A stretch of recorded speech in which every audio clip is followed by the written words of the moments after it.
And this is our TPC Servers Training class of January 10, 1953. June, did I say January? Thank you. This doesn't feel like January, does it? My class caught that in a hurry. You're alert. This doesn't feel like January. It feels more like June. June 10th, 1953. Thank you so much. It wasn't because my thoughts were in the wintertime.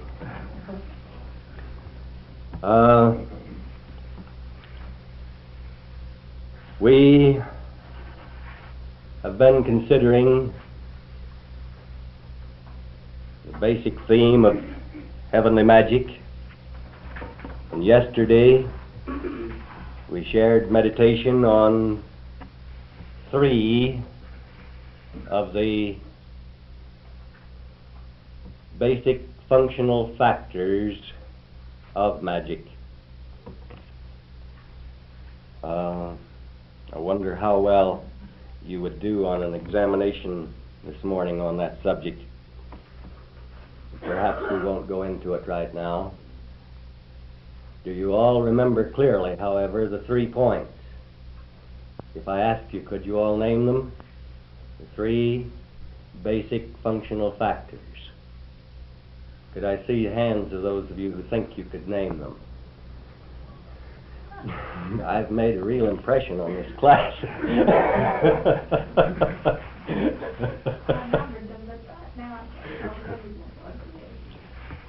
The first one was acknowledgement. The second one was with respect to the 4 types of people in the world: those who are dead, those who are asleep, those who are awakening, and those who are awake.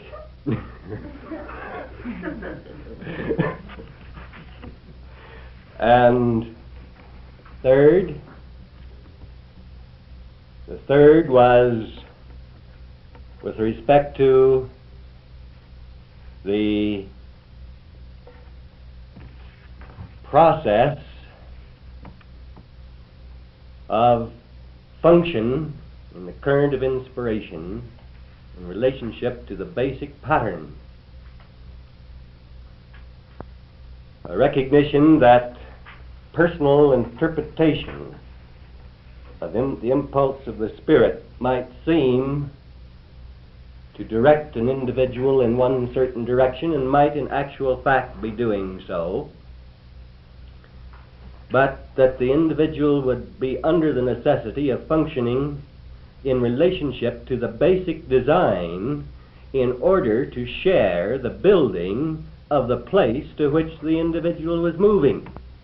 And if he or she refuses to function in relationship to the building of the place, then it is never built, so that the human being is in the position of trying to get into something which does not exist.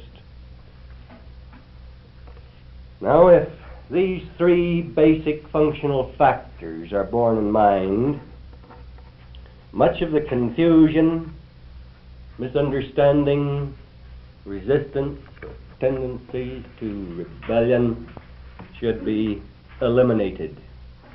And these 3 factors must be borne in mind constantly if you are going to function with any effectiveness in the field of spiritual psychiatry, or from the standpoint of heavenly magic. Human beings have for so long been in the habit of trying to build a form in the outer sense, build a body, and then somehow to inject life and meaning into the body. Now, this is the reverse of the divine process. The divine process is to provide the life, to provide the meaning, to provide the design and the control, and then to make it possible for the outer form to manifest around or in relationship to the already established factors of life, meaning, design, and control. If you, in your own processes of living or serving, remember this, it will be easier for you, because it will make it possible for you to avoid the pitfalls into which human beings stumble when they attempt to build the form and then project the meaning into the form, as if you could do it with a hypodermic. It doesn't work. So, we are interested in the factors of life, meaning, design, control. Life appears by reason of the union of love and truth. So that means that at the very outset, the creative triangle must already be established before anything else is done. And then, meaning springs from relatedness. Relatedness is an aspect of cohesion.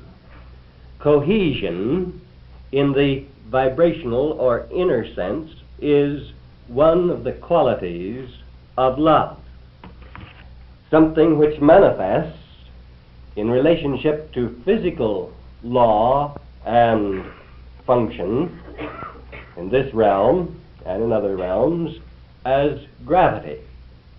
In other words, the vibrational factors back of the working of the law of gravity are to be found in the cohesive or attractive qualities inherent in love. So, physically speaking, in the final analysis, it is love that permits you to sit on your chair without bumping your head on the ceiling. The centrifugal force of the earth spinning round and round would tend to throw you off into space unless it was counteracted. The surface of the earth traveling roughly 1,000 miles an hour, a considerable speed.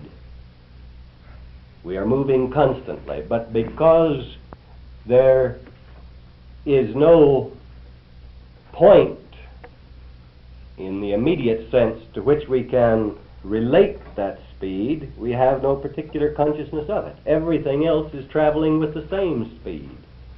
Unless we look at the moon or the stars or the sun, we do not have any reference points by which to determine the fact that we are moving. So, there is the centrifugal force and the attractive force, which we call gravity. And these stem from the working of the one law, positive and negative aspects of being. The energies that are at work, or that were at work in relationship to the movement of the earth, which has two movements primarily. We can say three. There are three movements of the earth. I was thinking of it fundamentally in relationship to other objects in the solar system. The movement of spinning, the movement of the orbit around the sun, and the movement of what we might call the wobble on the axis. These are the three constant movements of the earth, all in action all the time. The earth's movement in its orbit could properly be classified first. The earth spinning on its axis, secondly, and its wobble on the axis, which gives us our changes of seasons, as the third point. And all of these three patterns of action taking place all the time, constantly. So, we recognize the fact that even such movements as this are hardly perceived unless we stop and think about it, unless we know something of the principles involved. So if there is so little consciousness of these physical movements which are so meaningful to us, we can readily understand how man, centered in relationship to himself and physical things, has forgotten his capacity of awareness with respect to spiritual things or vibrational factors.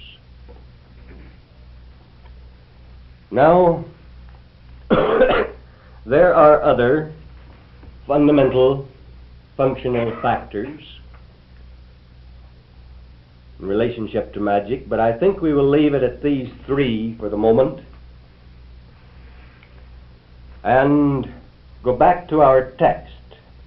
But the points which we have examined were essential to a reasonably adequate understanding of the text.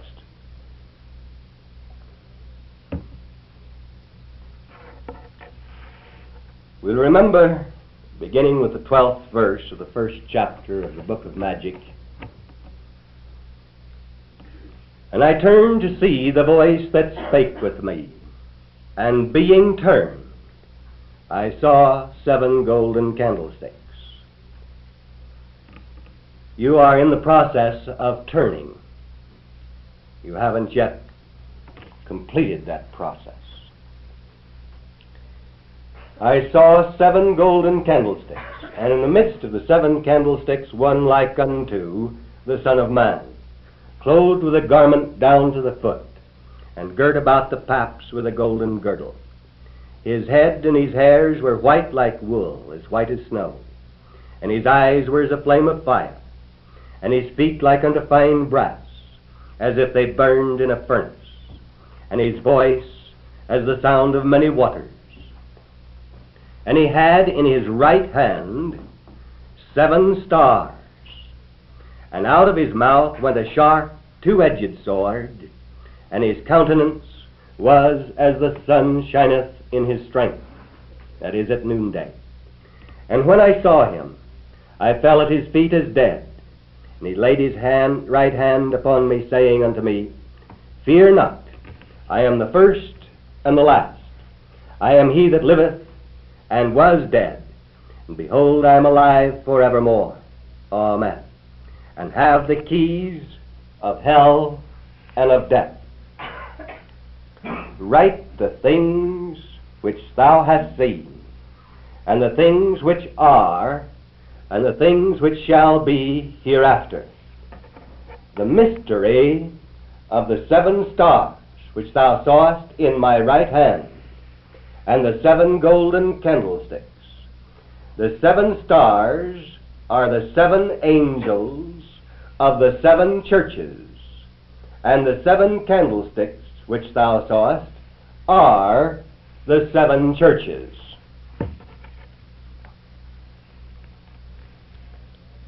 Now here we have an outline in mystical language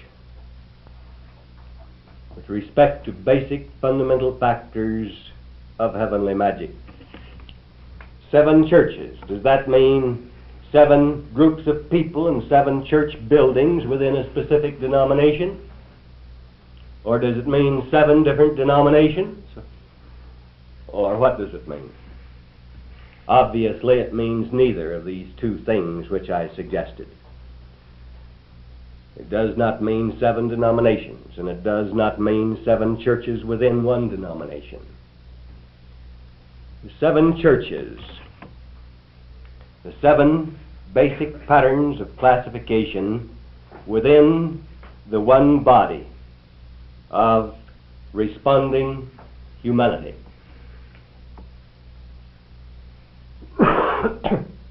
The whole world pattern, insofar as there is response. and the seven spirits, or the seven angels, seven spirits before the throne of God, or the seven angels, which function in relationship to the seven churches. I believe that you have been studying something of the endocrine system in the human body, the endocrine glands. And the more you may study these more or less mysterious bodies, the more you will realize there is to know, and the more fascinating will the subject become. I might mention that we have here in the Book of Magic a remarkable description of these seven bodies in the physical organism, which are classified as the endocrine system. Perhaps we will have an opportunity to study that. In any case, the seven bodies, or the seven classifications of bodies, there are more than two in some instances in the particular groupings, more than one, but the seven classifications of bodies in your body are the seven churches of your body. In other words, we have exactly the same pattern present in the world body of responding humanity as we have in your body as an individual human being. And these seven bodies are classified here as seven churches.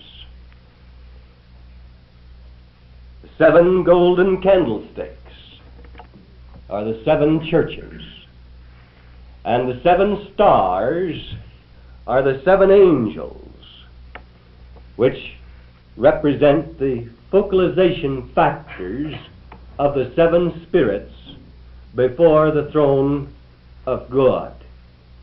The throne of God, insofar as you are concerned, a distinct, separate individual, is in relationship to your own God being within you. That is, insofar as the physical factors are concerned. Insofar as the consciousness factors are concerned, you have to share with your own God being the recognition of the next higher point of focalization if you are to function correctly in relationship to your own God being, still assuming by such wording something of a separation between the two. But from the standpoint of the physical organism, the throne of God is in your own body. From the standpoint of you as a being, the throne of God is in the body of which you are a part.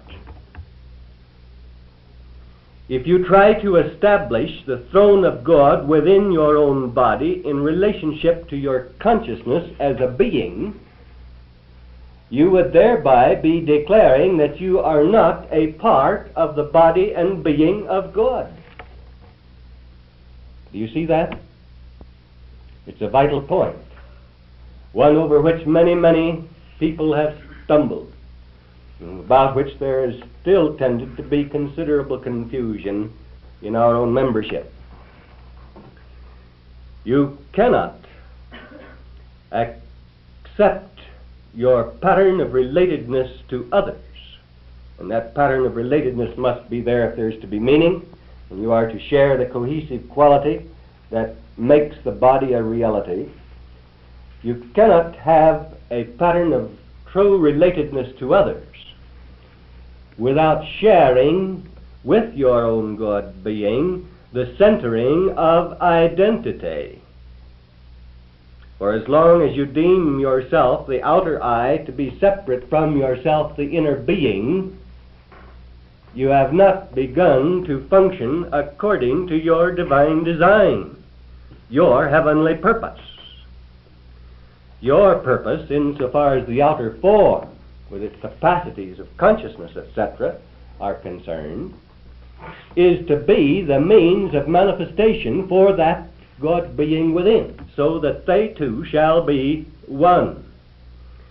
And as long as the outer consciousness is trying to accept a point of polarity within yourself in relationship to your own God being within, you are classifying yourself as being separate from your inner self, and consequently you are not functioning in relationship to that for which you were designed.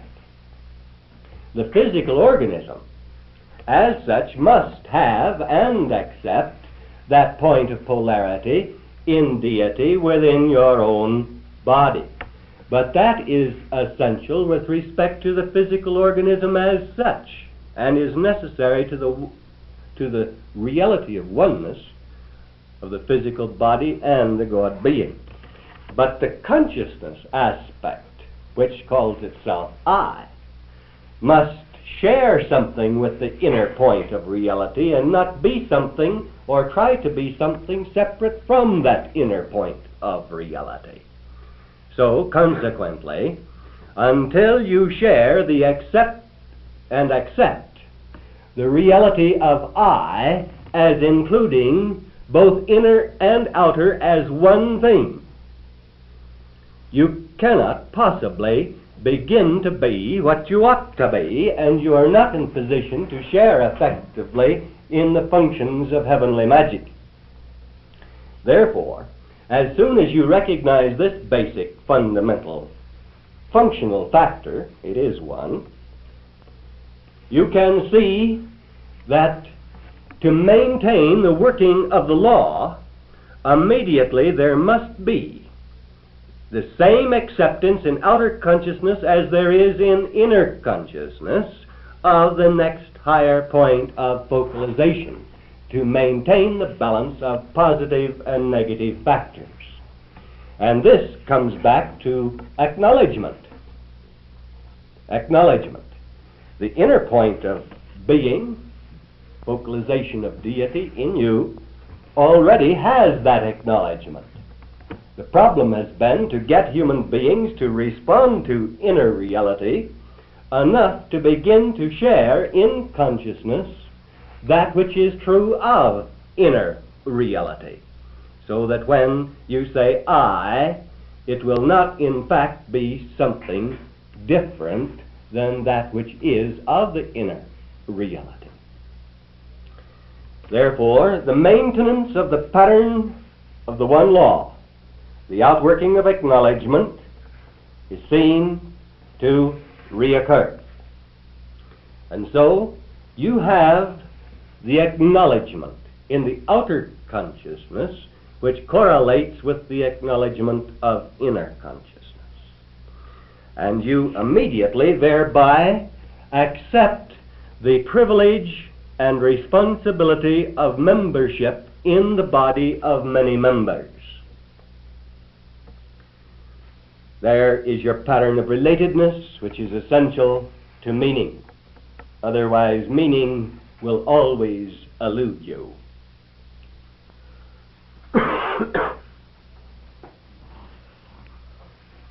The 7 classifications of the endocrine system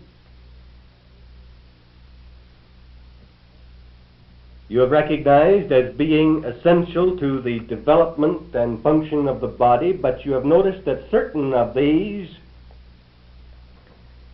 tend to become atrophied and to cease external evidence of function as the human body moves toward maturity. We recognize 2 points of focalization in the glandular system in this regard as primary evidences. One, the pineal gland, and the other, the thymus. You've no doubt already noted that in your studies. The thymus tends to cease giving evidence of outer function somewhere around 7 years of age ordinarily. Gradually, by the time the child is, 9, 10 years of age, there's no remaining evidence. Sometimes it extends longer. And you've no doubt noted that when it does extend longer than the usual pattern, the child has a peculiar angelic appearance, generally with a very white or thin, transparent skin. Very often you can see the blood vessels with greater ease than is ordinary. And in such a case, there is more or less, many times, other factors being equal, a more or less angelic disposition. And very often it is of this particular pattern that people have developed the saying with respect to a child or young person, he or she was just too good to live. Now, of course, that isn't the case, but under the peculiar situation of this world, the vibratory factors impinging, generally speaking, if the thymus gland continues its function longer than is ordinary, the human being becomes so subject to the impulses of the surrounding vibrational fields that he or she is placed in extremes of unnatural tension which tend to choke off the life pattern. A high sensitivity to vibrational factors. And since man fell and forfeited his use of this functional factor through his period of maturity, man has, to a high degree, lost his ability to perceive the vibratory factors readily. So we have to, in a sense, tend to substitute. We may note that there are certain types of paralysis where the usual patterns of control factor do not reach the muscles and there is no control, but where it is possible to activate some uninjured brain tissue, etc., or brain cells, and gradually, by careful persistence, develop a pattern of control in a new locality or on a new basis. This is something that requires a great deal of patience and perseverance, both on the part of the individual himself and those who are working with him. Now, something of that same principle is necessary in our spiritual development in the world as it is, because under the present circumstance we do not have available to us, immediately at least, all of the natural or divinely ordained faculties. And this pattern of atrophy that appears in relationship to the thymus gland is a significant illustration of that. We have something of the same pattern in relationship to the pineal gland. And in that sphere, we see how it is that human beings do not have an adequate consciousness of their relatedness to the inner focalization of deity. Now let us note that something of these factors, all 7 of them, thymus and all, must remain in operation in the individual life, or there tends to be the development of a completely animalistic pattern that is lower than the animal, and there follows annihilation. The point is then that although there is the process by which certain of the glandular bodies tend to atrophy, the vibrational factors remain. The focalization of spirit in relationship to the God being is still there, regardless of what takes place in the physical form through which those vibrational factors would ordinarily manifest. The 7 focalizations of spirit are still there. And to some degree, something of these particularized 7 factors tends to manifest through the channel of other glandular formations. In other words, certain degrees of substitute function. And if it were not for this degree of substitute function, man would have been annihilated from the face of the earth long ago.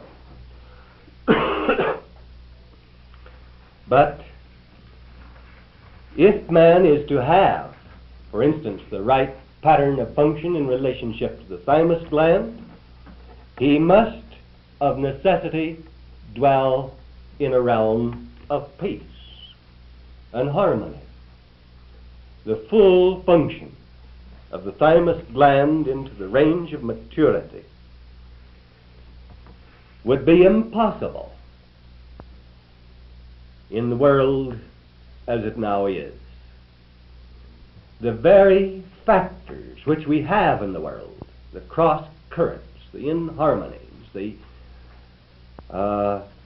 fear factors, all of the ill vibrational factors impinging on the individual, begin gradually to cause this process of atrophy. And so it's a part of the outworking by which there is self-preservation. It is something that is permitted in the relationship to the divine design so that man does not immediately destroy himself. He is given an opportunity to find his polarity, to re-establish the right vibrational pattern. And so, something of this vibrational factor of the thymus gland must be reawakened in you. The contact with the particular focus of the Spirit of God must be allowed to begin to work in you, so that you begin to have perception, sensitivity factors, which were before unknown to you. And the same thing is true with respect to what is classified here in the Book of Magic as the 7th seal, the pineal gland.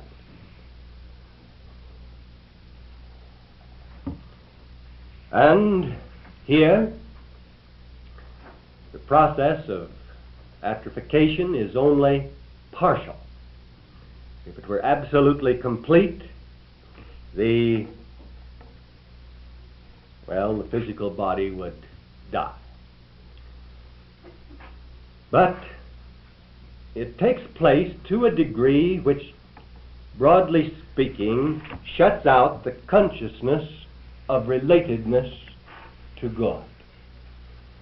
The little child, not yet having reached the realm of logic and reason, not having reached the point of egomania, where he or she thinks that the thinking apparatus is all that is necessary, naturally has something of this divine sense of relatedness to deity, without necessarily being in position to say it.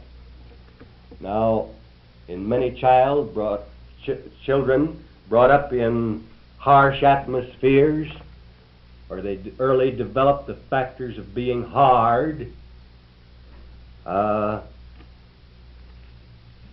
lose this pattern of relatedness at a very early age.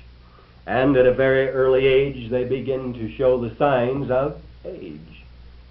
They look hard. They begin to look old. Have you ever seen children who are under that particular pattern? And also, you'll remember that this shows up with very marked emphasis in countries where there's war, famine, where there are those factors which force particularized centralization of thought and concern with respect to the physical body and self-preservation. So, something of this pattern of relatedness is lost at too early an age. And then there tends to be a hardness. But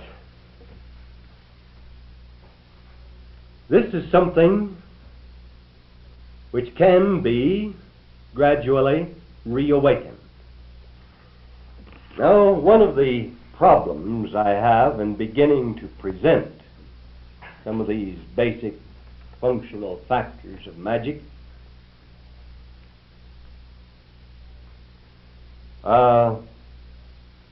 arises, or may be clearly seen at this point, because for those who are willing to be even a little dishonest, a little evasive, there begins to appear a beautiful opportunity to have an extraordinarily wonderful excuse for being less than you could be. Because here I'm putting into your hands certain awareness, certain knowledge or information which can be twisted around by the self-active mind into an excuse. Well, my substance hasn't awakened enough yet. I'll have to wait. Meanwhile, I can't be expected to be too good or to have too much awareness or this, that, and the other thing. And if any of these factors are accepted as excuses in relationship to yourself and your own function, then you defeat yourself. How is anything developed in relationship to the completed physical form? How is muscle tone developed? By a certain amount of exercise. How do you develop the capacity of your eyes? You use a certain amount of exercise in relationship to your eye function. In other words, that which is not used tends to weaken and more or less disappear. Use involves exercise. A certain amount of exercise is essential to the adequate functional development of any part. And unless we live on a basis of constantly tending to overreach ourselves a little bit more than we think we can comfortably do or easily do. Now, I'm not talking about trying, and I'm not talking about the development of straying. I'm talking about the refusal of the individual to accept a lesser goal.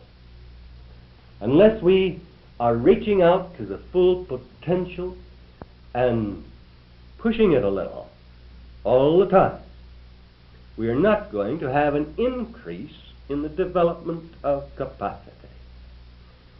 And here we have substance which must be to some degree reactivated in order to allow the full potential of the focalization of the spirits before the throne of God to have meaning in your own body, and the development of a constant conscious awareness of relatedness to deity.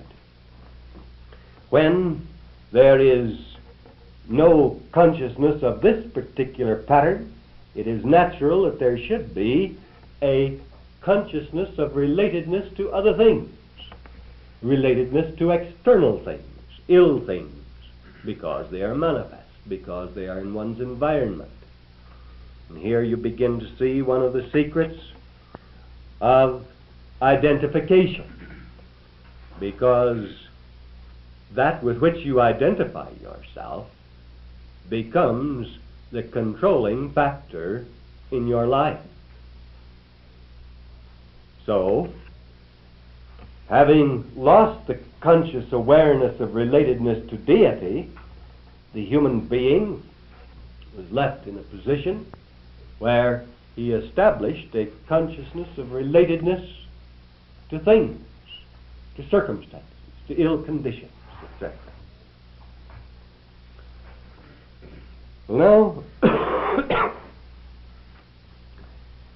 these seven spirits, or seven aspects of spirit, have been given a certain amount of consideration before. I suppose that all of you could, without any hesitancy, name over these seven aspects of spirit. Could you? Let me see the hands of those of you who could name them. A few, good. And you have noted, in relationship to that, the seven opposite aspects of vibrational void. That's what it is, isn't it? Not something real, but the vibrational void which appears when these seven aspects are not present in active, manifest form. Then these seven aspects of spirit are the seven spirits before the throne of God. And this is one spirit, for the seven spirits are simply the manifestation of the aspects of one spirit. The one spirit we speak of as the Christ spirit. The Christ spirit is the focalized or complete or whole manifestation of spirit as we think of love, truth, and life. But these aspects of focalization extend into the various levels of being. For instance, we can recognize the Trinity of spirit and see the seven aspects of spirit as they are dominant or vibrationally focalized with respect to the specific levels of the Trinity of spirit.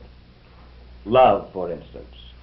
Now, we cannot have love absolutely, completely distinguished, segregated from truth and life. It doesn't work that way.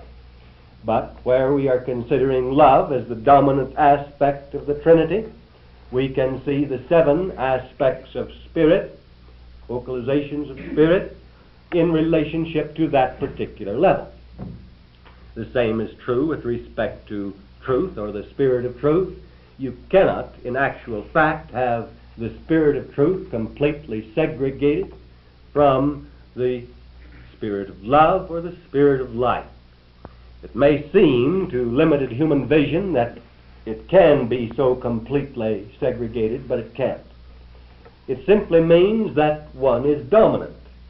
And so the aspects of focalization are seen in a different octave, shall we say, a different vibrational field in relationship to the specific focalization of dominance. And then the same thing is true with respect to life. You certainly cannot have life without regard to love or truth. You can't segregate the spirit of life from the other two. But you can consider the aspect of the Christ spirit, which we speak of as the life phase of the Trinity, in relationship to its dominance in manifestation or functional factors. And here again we have a specific octave or vibrational pattern or field in connection with the manifestation of the seven spirits before the throne of God. And while they are in all cases the same spirit, or the same focalizations of spirit, they have a somewhat different pattern of manifestation, depending upon which of the three phases of the Trinity may be dominant at the moment. And we have to consider these things in relationship to the Trinity of man. There is a more or less vague recognition of a divine Trinity. But we have seen specifically the Trinity of man, the spiritual aspect, the mental aspect, and the physical aspect. And interpenetrating the three, we have the factor of the heart or feeling nature, which makes possible the interrelationship and interfunction of the three. But if we are going to study the aspects of the seven spirits before the throne of God from the standpoint of what we might call the spiritual level, we must of necessity consider that in relationship to the dominance of the love factor of the Trinity. If we're going to consider the seven focalizations of spirit in relationship to the mental or intellectual levels of consciousness, the subconscious mind, etc., we must of necessity consider the particularized pattern of these seven focalizations of spirit as they appear when the Spirit of truth is dominant. And again, if we are going to consider them in relationship to the physical body, as for instance in relationship to the endocrine system, we must see the vibratory pattern specifically made manifest in relationship to a focalization in the spirit of life made dominant. Now, it would be utterly impossible for anyone to reach a point of full or true comprehension of the significance of the endocrine system as it relates to your own physical body without having a recognition of these basic factors, without beginning to see that the focalization of the seven spirits before the throne of God manifests under the dominance of the life current in a somewhat different way than it does the other 2 points of dominance, and to see how this works in relationship to the inner point of focalization. In other words, with the life factor dominant in relationship to you as a particularized individual, we have the pattern of the seven spirits before the throne of God, focalized in the endocrine system, with the life pattern dominant now, on a basis which makes the focalization of deity within you the particularized focus of the throne of God insofar as the physical organism is concerned. But that particularized pattern never applies with respect to the dominance of the Spirit of truth or the Spirit of love. It does apply in the individual only under the dominance of the Spirit of life. And it is with respect to that dominance that you must consider the peculiar patterns of function in the physical organism and recognize how it is that you as a being have a relatedness to the body and what the relatedness of the body is to you once you have achieved the point of focalization in consciousness where I means both the inner and the outer, unless specifically indicated to be otherwise. Now, one of the factors which we might inject here parenthetically at this point in order to be sure that comprehension or the opportunity of comprehension is clear is this. Some people assume that the God being as such, the inner point of being, is supposed as such to take care of every little detail of everyday life. Now that is not the case. In other words, the outer aspect of consciousness, being one with the inner aspect of consciousness, is supposed to take care of a multitude of details, of things that are worked out more or less automatically. As soon as there is a recognition in outer consciousness so functioning that something is getting out of pattern, something needs to be adjusted, there is an internal process by which the focalization of consciousness and inner deity is allowed to come into play to take care of that. But the process of taking care of all the little details of life, of deliberately determining that now is the time to put on your shoes, or now is the time to take them off, or 1,001 other things that you do in daily life, do not have any direct relationship to the focalization of inner deity within you. Because the outer aspect of consciousness is supposed to be able to take care of those things without interfering with the vibrational factors of the inner. And as long as the outer aspect of consciousness, functioning in actual fact at one with the inner, takes care of these things without trying to assume control on a basis that is harmonious to the one law, harmonious to the divine purpose, etc. The God being simply leaves it to what we might call a human being without in actual fact establishing any differentiation between them. But there is a point where, under pressure, or because of some factor getting out of hand, the movement back into the inner point of control takes place, and it is a direct expression from the inner to the outer. So you cannot actually divide the two at any point.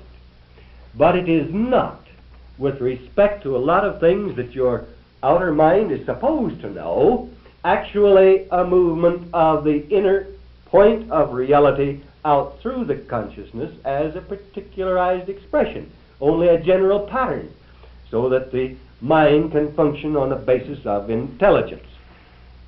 Now, if you expected the God being to take care of every little detail, there would be no need of you having, in the outer sense, self-awareness, self-consciousness, would it? You are supposed to be the outer manifestation of the inner, functioning on a basis of oneness. But suppose the central focalization of deity, which we speak of as the Lord of Love or the Lord of Lords, were to particularly delegate to you some responsibility. You have some job to do from the standpoint of inner being and outer being. Well then, does that mean that every time you are to determine whether you should pick up a glass or set down a book or do something else, so to speak, that you are to run to the Lord of Love and say, well now, Lord, what would you have me do about this matter? Really, I want to just obey you. I want to do just what you want me to do, dear Lord. What would you have me do? And so the great king stops to consider all of these little matters, and he tells you just what to do and how to do it in every sphere of function. Why? It would be easier for him to go and do it himself, and there would be no need of you. No.